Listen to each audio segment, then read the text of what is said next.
If your Chromebook has a touchscreen, it can be really convenient for tapping, scrolling, or using apps like a tablet.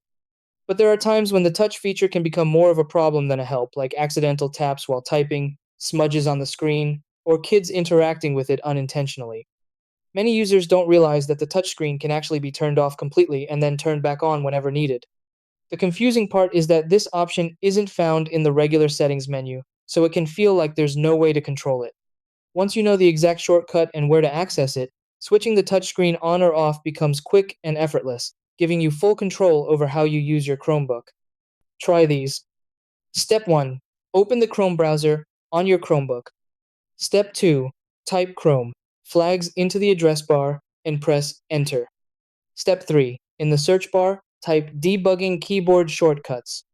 Step 4. Enable the option called Debugging Keyboard Shortcuts. Step 5. Restart your Chromebook to apply the change. Step 6. Press Search plus Shift plus T to toggle the touchscreen on or off.